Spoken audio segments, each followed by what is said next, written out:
우리가 누가복음을 본 지 이제 1년이 다 돼갑니다. 근데 오늘부터는 새로운 전환점인데 오늘 본문 9장 51절부터 19장 27절까지 10장의 분량은 AD 29년 가을부터 AD 30년 봄까지 6개월 기간에 예수님의 행적을 기록한 건데 특별히 예수님의 설교가 많이 들어있는 본문이에요.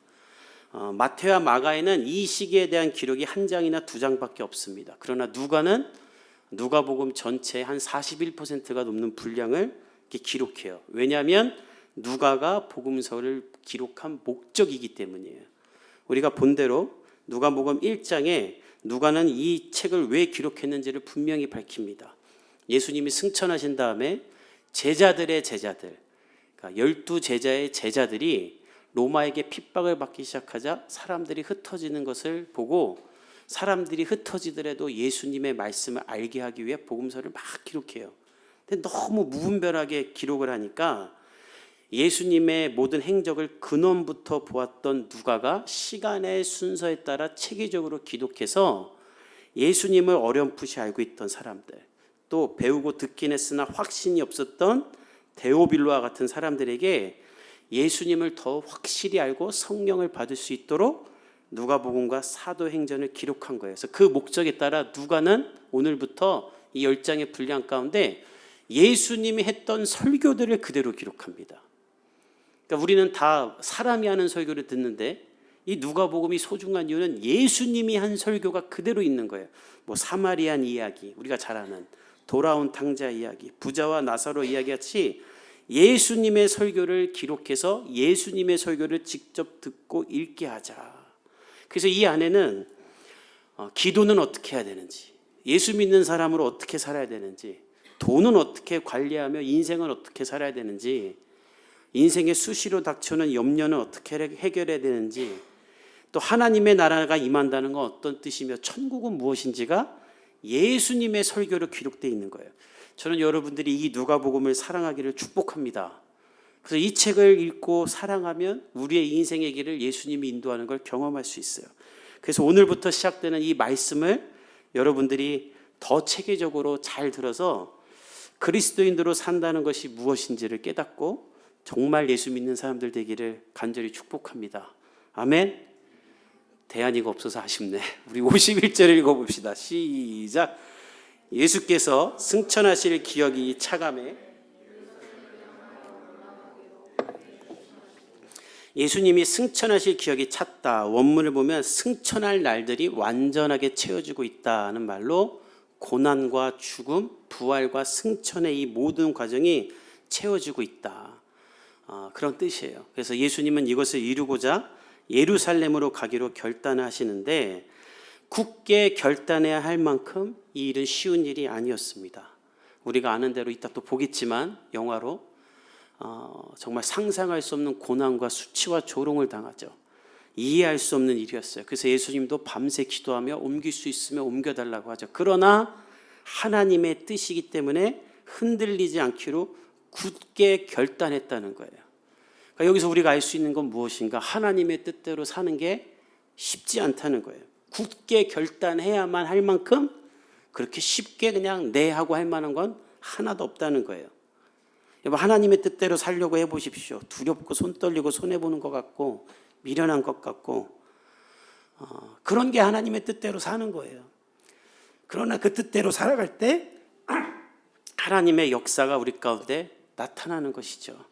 예수님은 그 일을 하기 위해 사마리아를 통과하여 예루살렘으로 가려고 합니다. 우리 52절에서 53절 읽어봅시다. 시작. 사자들을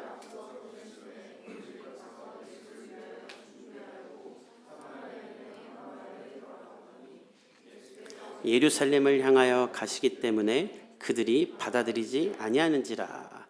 예수님은 예루살렘으로 가기 위해 사마리아를 통과하려고 합니다. 예수님이 계신 곳은 갈릴리 북부고 예루살렘은 남쪽이에요. 그 가운데 사마리아 땅이 있어서 이렇게 통과해서 직선으로 가려고 하는데 예수님이 제자들을 보내 먼저 허락해 줄 수 있는지 묻는 거예요. 왜 허락을 구하냐면 이스라엘의 역사를 봐야지 알 수 있는데 신약 성경 전체를 볼 때도 이 역사적 배경을 아는 것이 큰 유익이 되기 때문에 오늘 이 부분에 대해서 설명을 하고 넘어가려고 합니다. 그래서 표를 제가 열심히 만들었는데 우리 한번 보면서 설교할까요? 이게 한참 뒤로 올라가야 돼요. 다윗이 죽고 솔로몬이 왕이 된 다음에 솔로몬이 죽게 되죠. 솔로몬이 죽은 다음에 이스라엘이 두 나라로 갈려집니다. 북이스라엘과 남유다로 갈라져요.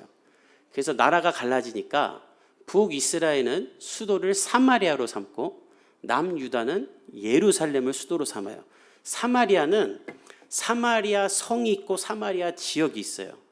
무슨 말인지 알겠죠? 사마리아는 뭐 우리나라 같으면 충청도 같은 거고 그런 안에 사마리아 성이 또 있어요. 이렇게 나눠지는데 이렇게 나눠져서 한 200년 동안 살다가 북쪽에서 아수르라는 나라가 쳐들어와요. 그래갖고 북이스라엘만 먼저 점령을 합니다.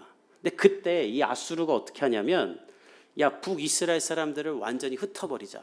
이 사람들을 모아놨다가는 우리를 위협할 수 있으니 이 나라를 완전히 없애버리기 위해서 포로로 끌고 가기도 하고 사마리아 땅에 다른 민족들을 막 데려와서 살게 돼요.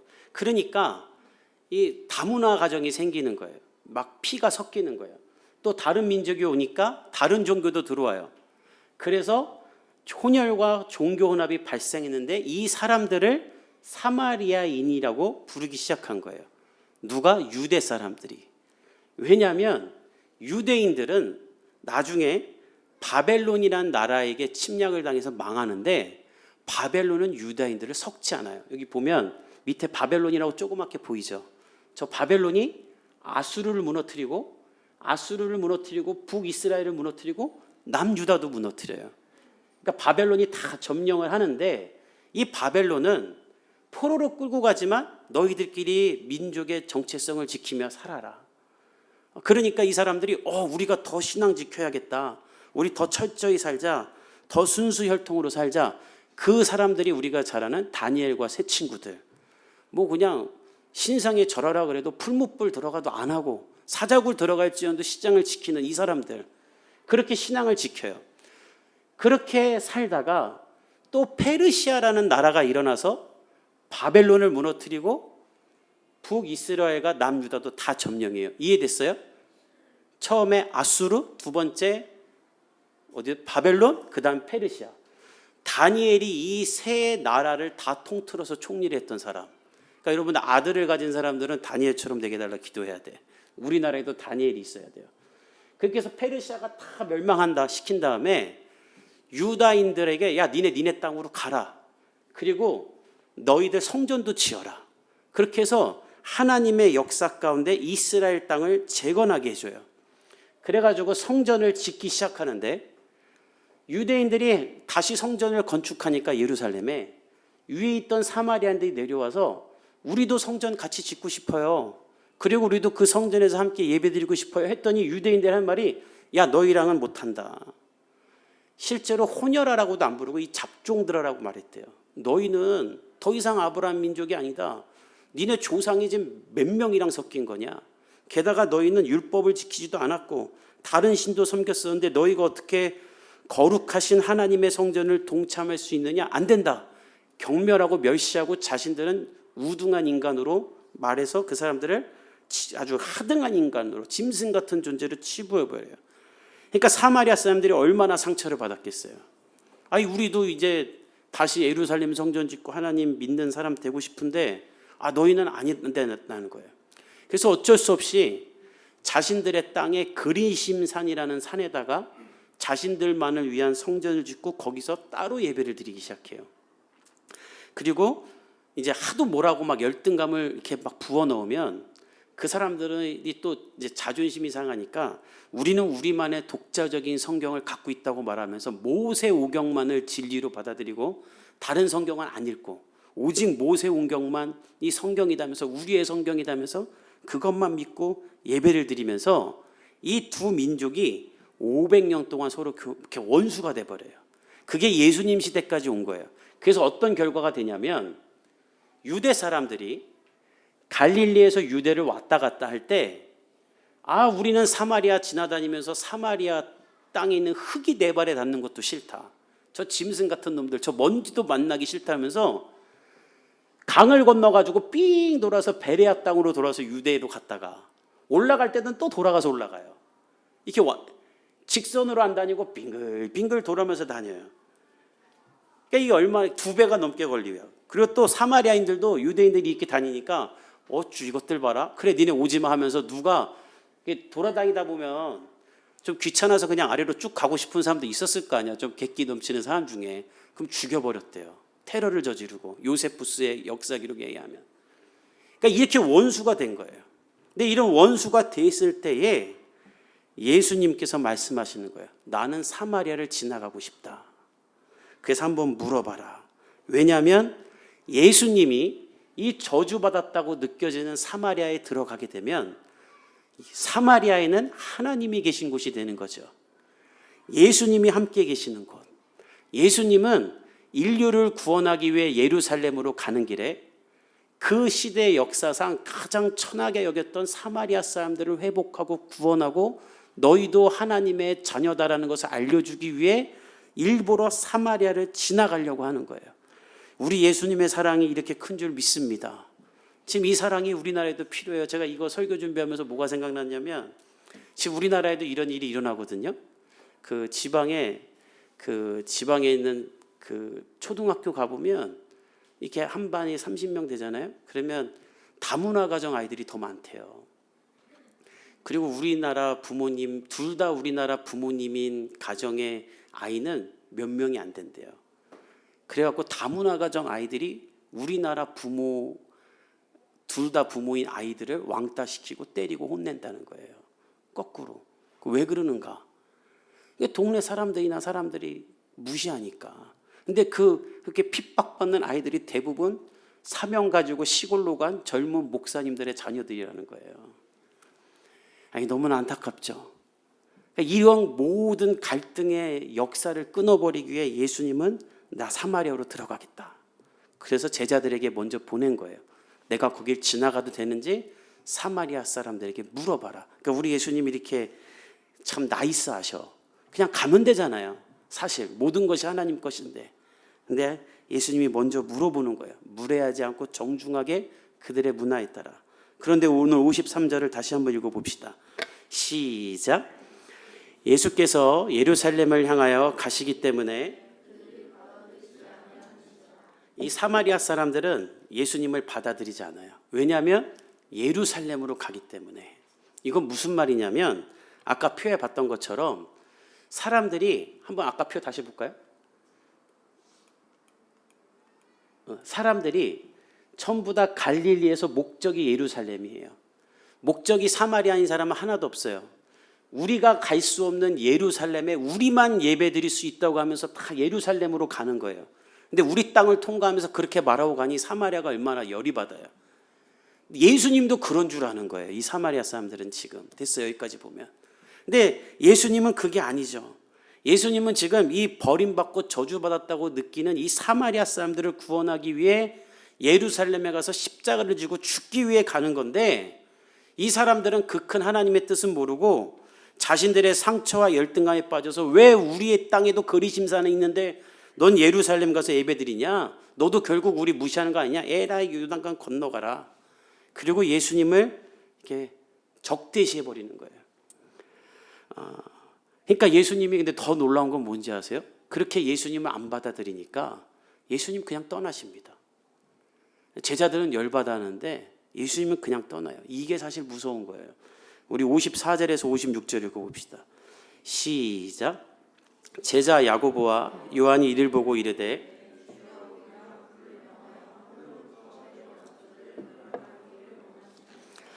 예수께서 돌아보시며 꾸짖으시고 함께 다른 마을로 가시니라. 사마리아 사람들이 예수님을 이렇게 거절하자 예수님의 제자였던 야고보와 요한 둘이 형제인데 별명이 우레의 아들, 번개의 아들이에요. 번개의 아들. 성격이 하도 좀 이렇게 욱하고 급하고 좀 안 좋아서 동네 사람들이 이 사람들을 우레의 아들들이라 불렀나 봐요. 걸핏하면 승질내고 화를 내니까. 얼마나 화가 났더니 성격대로 우리가 불을 명하여 하늘로부터 저들을 멸하라 할까요? 이럴 능력도 없어요. 둘이 뭐 지들이 토르야 무슨 하늘에서 번개가 내려와. 근데 엘리야가 과거 우리가 아는 대로 하늘에서 불을 떨어뜨려 바알 선지자들 죽였던 것을 알고 있는 그 지식으로 예수님 불 떨어뜨려서 얘네들 멸해 버리십시오. 예수님이 얘네들 구원하러 오는 건데 어떻게 이렇게 예수님을 나가라고 합니까? 그리고 예수님한테 용서하지 말자고 하는 거예요. 근데 그때 예수님이 오히려 뒤돌아보면서 야고보와 요한을 꾸짖으십니다. 그러면 안 된다.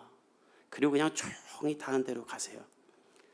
저는 이 56절이 너무나 안타까웠어요. 함께 다른 마을로 가시니라. 여러분, 이게 정말 섬뜩한 말입니다. 이게 무슨 뜻이냐면 예수님이 저와 여러분을 만나러 이렇게 찾아오시는데 저와 여러분이 예수님을 영접하지 않으면 예수님은 그냥 여러분을 조용히 떠난다는 거예요. 왜냐하면 이분은 무례한 분이 아니기 때문이에요. 아까 말했던 것처럼 온 세상이 예수님 건데 야, 내가 사마리아 지나가도 되느냐? 이걸 왜 묻습니까? 그냥 가시면 되지. 인격적으로 이 사람들이 나를 받아들일 건가 안 받아들일 건가?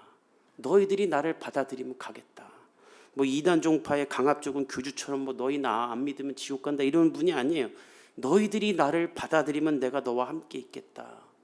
그러나 거절하면 예수님도 떠나시는 거예요. 저는 오늘 이 본문을 가지고 여러분들도 혹시 사마리아 사람들과 같지는 않은가 돌아보길 원합니다.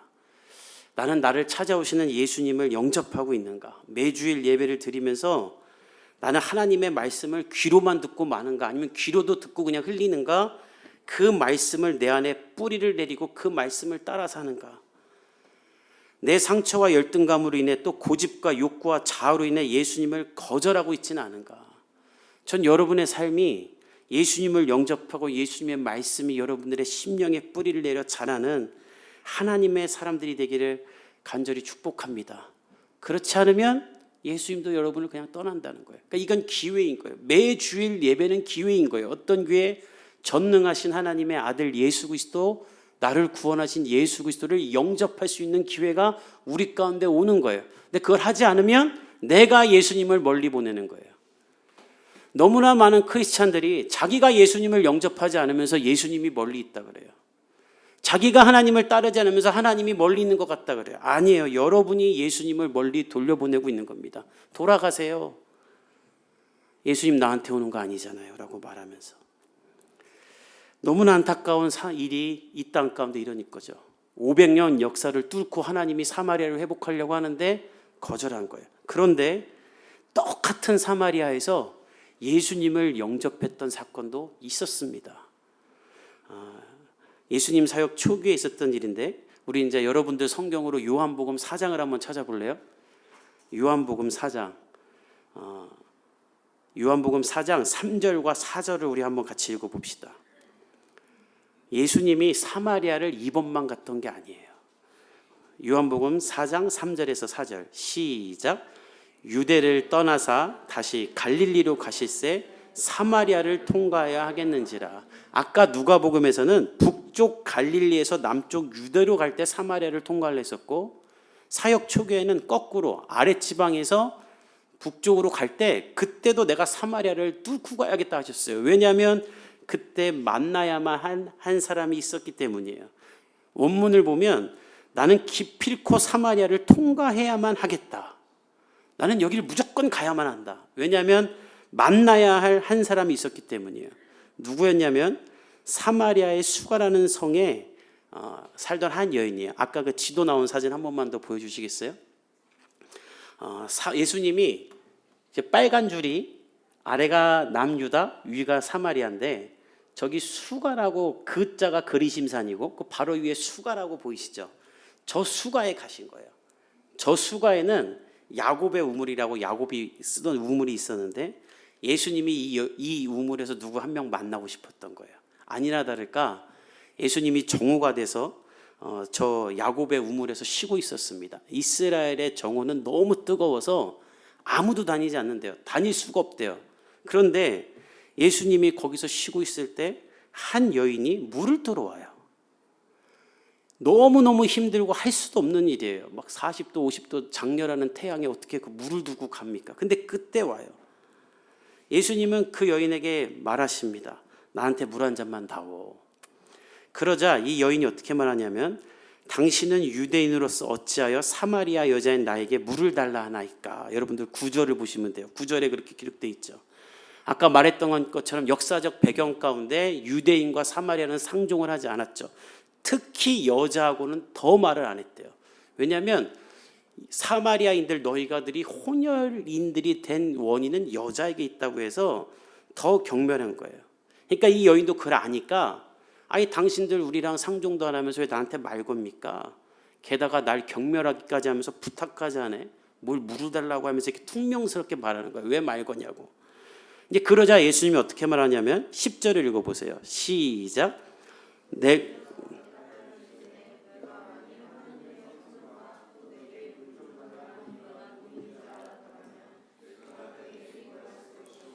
그가 생수를 내게 주었으다. 이게 무슨 말이냐면 너가 지금 내가 누군지를 알았다면 오히려 네가 나에게 물을 달라고 했을 거야 라는 말이에요. 예수님이 말하는 하나님의 선물과 물은 성령을 말하는 건데 이 여인은 사실 남편이 5명이나 있었던 여인이에요. 그리고 지금은 남편이 아닌 남자와 살고 있어요. 무슨 연유로 남편이 5명이나 있었는지 모르겠어요. 근데 지금 남편이 아닌 남자와 살고 있다는 건 이 사회에서 살아갈 수 없는 위치이기 때문에 어느 남자의 첩도 아닌 종도 아닌 애매한 사람으로 그 집에 정말 붙어서 안 좋게 말하면 우리나라에 많이 쓰는 말이죠. 기생해서 겨우 살고 있는 거예요. 그러니까 이 여인이 이 사회에서 살기 너무 힘들고 사람도 만나기 싫고 사마리아인데 여자인데 남편이 5 있었던 지금은 다른 남자에 붙어 사는 사람이니 아무도 마주치고 싶지 않아서 난 12시 모두가 쉬는 시간에 혼자 물을 들어 온 거예요. 예수님은 그 여인에게 말하는 거예요. 내가 널 만나러 왔다. 내가 너에게 물 얻으려는 게 아니라 내가 너에게 성령을 주고 거듭나게 하고 너를 살리기 위해 여기 왔다라는 말이에요. 근데 이 말을 못 알아듣고 이 여인은 아니 물도 못 떠먹는 주제에 무슨 생수를 준다는 겁니까? 이렇게 반문을 해요. 그러자 예수님이 요한복음 4장 14절에 이렇게 말합니다. 우리 4장 14절 읽어봅시다. 시작. 내가 주는 물을 마시는 자는 영원히 목마르지 아니하리니 내가 주는 물은 그 속에서 영생하도록 솟아나는 샘물이니라. 예수님은 이 물을 주고 싶은 거예요. 이 물을 주고 싶어서 500년이 넘는 역사적 갈등을 뚫고 사마리아에 와서 이 버림받은 여인이 성령을 받아 하나님의 존귀한 딸이 되기 위해 이 여인을 품으시는 거예요. 이 말씀을 들은 이 여인도 예수님이 보통 사람이 아닌 것 같아서 질문을 하는데 요한복음 4장 19절에서 20절 우리 자막으로 한번 읽어봅시다. 시작. 여자가 이르되 주여 내가 보니 선지자로소이다. 우리 조상들은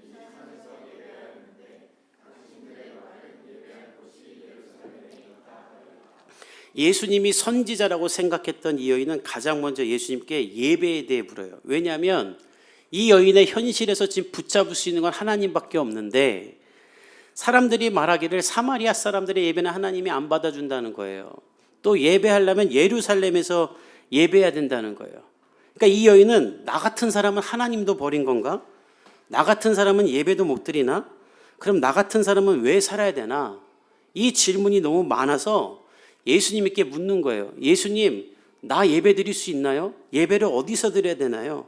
사람들은 이 그리심산에서 예배 드리면 안 되고 예루살렘에 가서 예배 드려야 한다는데 제가 어떻게 예루살렘에 갑니까? 가다 돌 맞아 죽는데. 그러자 예수님이 500년이 넘는 갈등의 역사를 깨뜨리고 우리가 너무나 잘 아는 진리된 말씀을 선포하세요.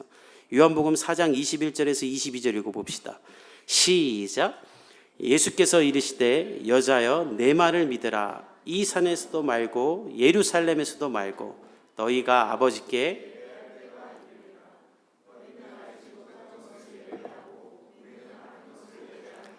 이는 구원이 여호와에게서 남이니라. 예수님이 말해야 아니다. 이 산에서 예배드려야 되고 저 산에서 예배드려야 되는 건 아니다. 이제 너희가 아버지께 예배할 때가 온다. 어떨 때일까요? 예수님이 십자가에 달려 죽으심으로 남자든 여자든 유대인이든 헬라인이든 한국 사람이든 일본 사람이든 할 것 없이 누구나 하나님 앞에 나아가 영과 진리로 예배할 때가 올 것이다. 22절에 너희는 알지 못하는 것을 예배한다는 것은 아까 말했던 것처럼 이 사람들은 모세오경만 성경으로 보니까 선지서에 예언된 예수님이 유대인으로 올 거라는 걸 모르는 거예요. 예수님은 그 말씀을 하시며 너희를 구원한 구원자가 나다. 이제 나를 통해 너희가 하나님 앞에 나아갈 수 있는 문이 열릴 것이다. 영으로 예배하는 자는 하나님을 만날 것이다 라고 예수님이 선포하시는 거예요. 23절 24절 읽어봅시다. 시작. 아버지께 참되게 예배하는 자들은 영과 진리로 예배할 때가 오나니 이때라. 아버지께서는 자기에게 이렇게 예배하는 자들을 찾으시느니라. 하나님은 영이시니 예배하는 자가 영과 진리로 예배할지니라. 이 여인은 이 말씀을 받아들이고 예수님을 영접합니다. 그리고 마을로 들어가 사람을 피해 다니는 인생에서 예수님을 전하는 인생으로 변하죠. 예수님으로 말미암아 내가 하나님을 예배할 수 있음을 깨달았기 때문이에요. 똑같은 사마리아에서 이렇게 완전히 다른 결론이 나는 거예요. 사랑하는 성도 여러분, 오늘 이 말씀을 통해 우리가 무엇을 깨달아야 되는가?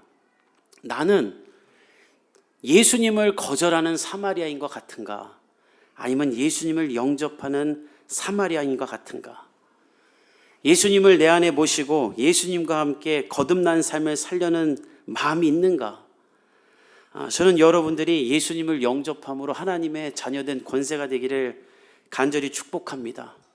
요한복음 1장 12절에 이렇게 말씀해요. 영접하는 자 곧 그 이름을 믿는 자들에게는 하나님의 자녀가 되는 권세를 준다. 먼저 예수님을 영접해야 하나님의 자녀가 된 기쁨과 능력과 권세가 우리 가운데 임한다는 거예요. 여러분의 삶을 예수님께 맡기며 예수님을 영접하는 사람들 되십시오. 나중에 예수님 만나려는 사람들이 있어요. 내가 나중에 예수님 뜻대로 살겠습니다.